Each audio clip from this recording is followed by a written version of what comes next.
And moving on to our next presenter, Ulrik Foldager. He is the head of enterprise modeling from Leading Practice. Ulrich's primary role is to support and aid organizations in succeeding with enterprise and process level transformation and innovation projects and initiatives.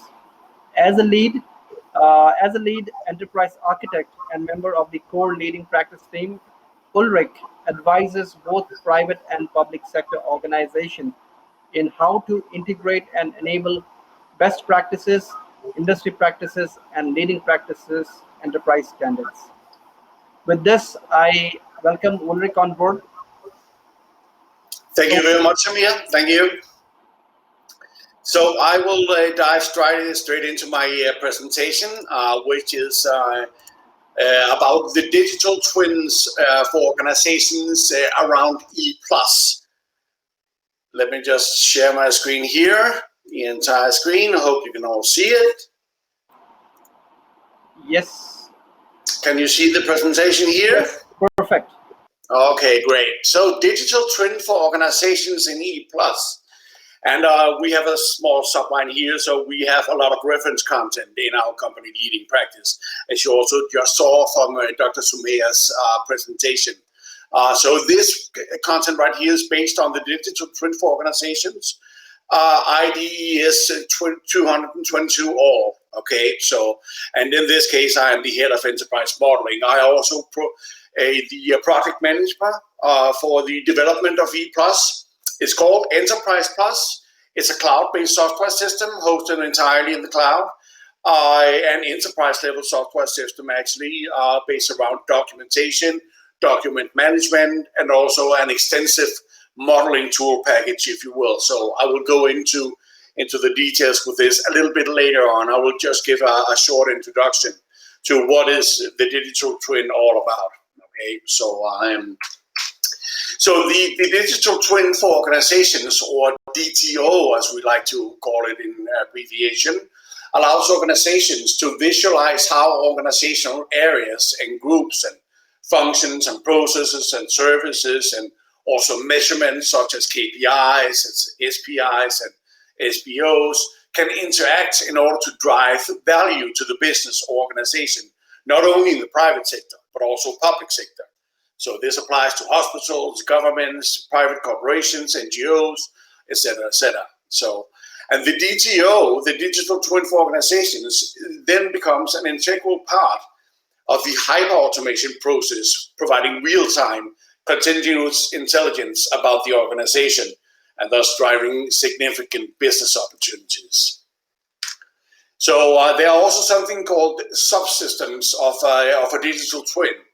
A digital twin is in itself considered a system, but it also contains subsystems. So you have systems within systems. And examples of these are digital models of various kinds. This could be legacy business systems, engineering models, purpose-built knowledge graphs, other databases, Internet of Things, data feeds, data historians, satellite images, video, audio, point clouds, etc., etc., etc. There are many different subsystem examples. So typically, there are also one or more observational and interventional synchronization mechanisms. So that is to keep the digital models in sync with the real world. So the whole purpose of creating a digital version of a car, for example, is you can go ahead and make proactive measurements about the construction, not only on the physical side, but also the information and technology side of the car before you actually put it into production. So a little bit more about that later. So it is also a digital thread implementation, which weaves digital models together along different dimensions in order to achieve a holistic view. Would be something like a very, very large organizational chart of the entire enterprise of a very large corporation, for example. You will be able to get a very holistic view of the entire organizational structure of the enterprise. Or it could also be broken down to business units or organizational areas to go through, what have you. So, subsystems are typically used for visualization, for analysis, automation, data integration, security, and other types of functionalities. So you can see here it's very much used in the automotive industry because it's all about planning and the reliability. And when you come to engineering, it's also about the maintenance of the cars. So, if this sounds like a lot of work, it can be. Digital twin platforms can give you a digital twin system like a boost by providing and integrating the needed information that you might not have previously. And so they can supply the integration between relevant organization components that provide value to your organizations. And these can be anything from directional components such as strategy and planning, etc., and forecasting and budgeting, to planning to execution. And your digital twins should be should be there to enable you to do that. So, where they should actually provide relevant digital models of what exists in the real world. So, what can we actually learn from the digital twin leaders? What do they do? Well, first of all, they figure out where to apply the digital twins, because they may not be. It may not be necessary to create a digital twin for every component within your organization or in the entire enterprise. If you are a car manufacturer, it makes a lot of sense to create digital twins for your cars, not only for the planning and the engineering process, but also for the construction and the afterwards maintenance of the cars. So you can ask Tesla; they would know a lot about that in particular, since they're so on the pioneering forefront of when it comes to technology, particularly in the electronic cars and self-driving cars area. So, and the digital leaders also determine the applicability of digital twins to different stages of the entire product maintenance lifecycle. They explore commonality and differences between different types of maintenance, as well as what is discrete, what is process. And they identified the need for digital twin manufacturing reliability. And they also look at the interaction required between physical and digital maintenance components and the digital feedback loops. So what they also do is to explore manufacturing reliability use cases, such as around products, smart factories, and their entire supply chains. As a matter of fact, we had a big project with Novozymes working on that a couple of years ago, where we did a complete re-engineering of their end-to-end supply chain, which not only is the supply chain speaking to demand and supply, but if you think through the entire end-to-end function process or workflow process through the entire supply chain, this also incorporates all the strategies and the objectives from the strategic departments of the company, and also touches all the production and the human resources and the accounting, the finance, and not only to mention the legal departments. Okay, so because their industry is also very specific, they work with enzymes and very biopharmaceutical engineering companies. So. And so they also explore simulation scenarios, including separating a digital twin from its physical corresponding device by establishing a simulated environment in which the digital twin can interact and to simulate interactions with the twin. What they also do, most of them anyways, is to define semantics required to describe manufacturing digital twins. So these would be how everything connects to each other across the entire enterprise. So a fairly conceptual model. So, and the last but not the least, they identify the standards, gaps, and requirements that could lead them to create digital twins to better understand their business.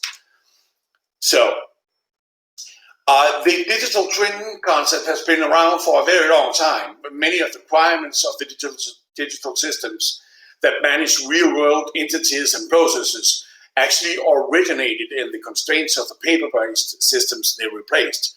And some of those features linger long after technology advances should have made them redundant, more or less. So As you can see here, we have just laid out a sporadic array of what can be touched by the digital twin for organizations. Well, if you create something like a digital replica of something that exists in the real world of your organization, it can be production facilities, it can be the architectural drawing of a large house or a skyscraper or building. It can be planning the entire engineering and production process of your manufacturing organization. So you go about the entire planning phase, the strategy, of course, performance models, the value streams, the architecture, the business models, obviously, and the technology, as well as the operating model and the information systems and the service models and the process execution. So you would literally touch every single component across your organization, depending on whether it is worth the effort or not. So that would be the first thing when you do. So which is also why we go back to what do the leading performers of the digital twin do. They first of all identify where is it applicable to actually create a digital twin. So let me just go into here the ePlus software. So I'll show you how this works, and actually in the real world, how we use ePlus to actually document this. So this is our regular ePlus system. It consists of two components, major components. We have a modeling software component, as I said in the beginning, and the other part is a knowledge management system. All of it is described here on the front page. So you can document everything you do. You have access to all the leading practice standards. You can document anything of your own material and provide documentation and document management around all the stuff that you have around your enterprise. And then you can use that information and create your own maps and matrices and models. So this is my demo account right here. As you can see here, my demo profile here, up here in the top right corner, I have a component called Software Tools, where I can create my own objects and my own maps and matrices and models, and I have my own repository here. So I can go straight into my models, for example. Let's take a look at that. I have some examples to show based around the healthcare sector and around the information of a specific patient in this case. So as you can see here, I have something called a healthcare value chain, a model that we built, a value chain model. Some of you know as a value stream. And so I will edit this guy here, click edit, and then we load the objects and the model into the modeling canvas that you see here in the background, and now pops the entire model. So this is a regular value chain. I'm not sure if all of you know what this is. So this is how the organization, in this case, a healthcare organization, creates value to its customers. In this case, the customer being down here, the patient, of course. Okay. So as you can see, all the diamond-shaped objects around here is based around drivers and forces. Some of them are security-related, displayed by the lock up here. And you can see all of these outside factors here influences the value stream, the internal value stream of the organization. All the red areas are the main business stream groups, which are the ones that create value for the customer or the patient in this case. All the blue areas are the ones that support the red groups in order to support value creation for the patient. So you can see in this example here, we have demonstrated the patient in here. You could use an object such as, in this case, it's an information object called patient, plain and simple. No name, no specific information attached to it other than just generic examples. So this could be Peter Smith in a specific region of your country or whatever. It could also be a role object or an actor, a specific actor, all of which makes sense.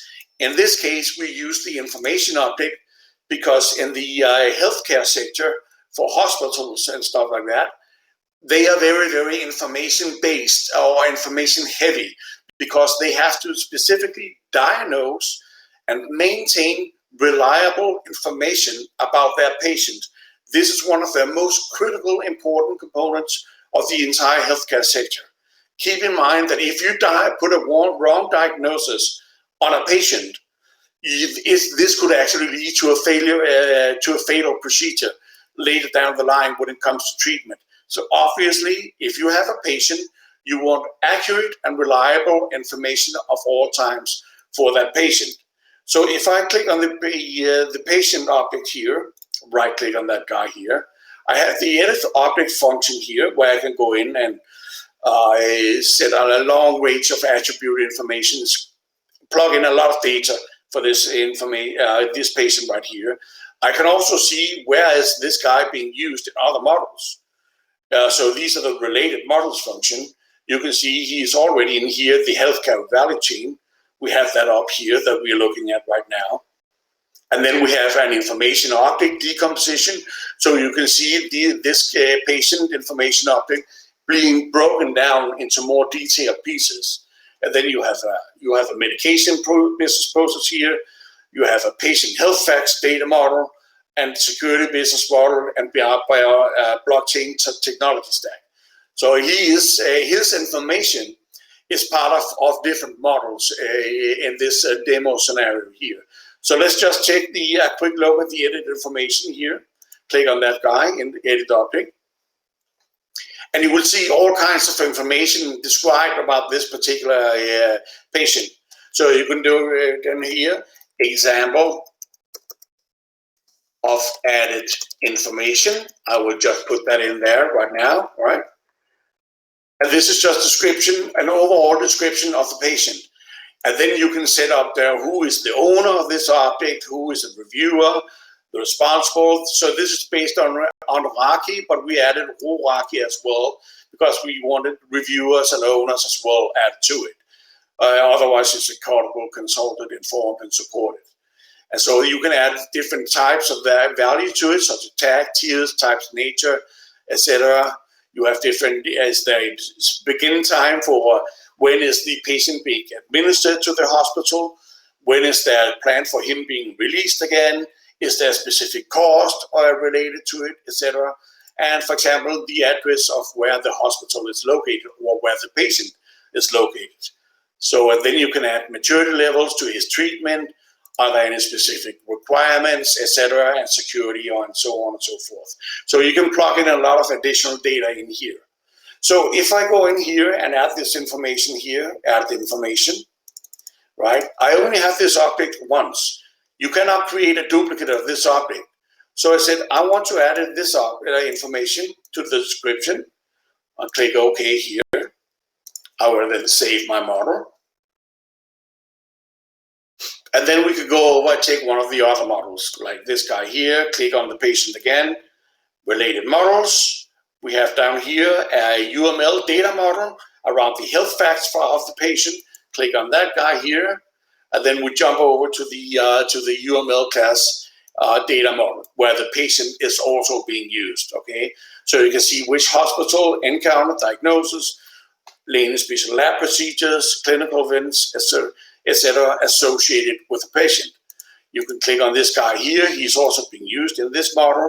Click on edit model, edit object, sorry, and you can see that the information about the patient is consistent regardless of where you editing this information.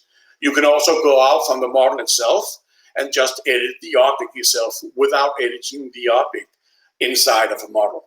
So everything is track and traceable. You cannot create duplicates, and the information is always concise and reliable.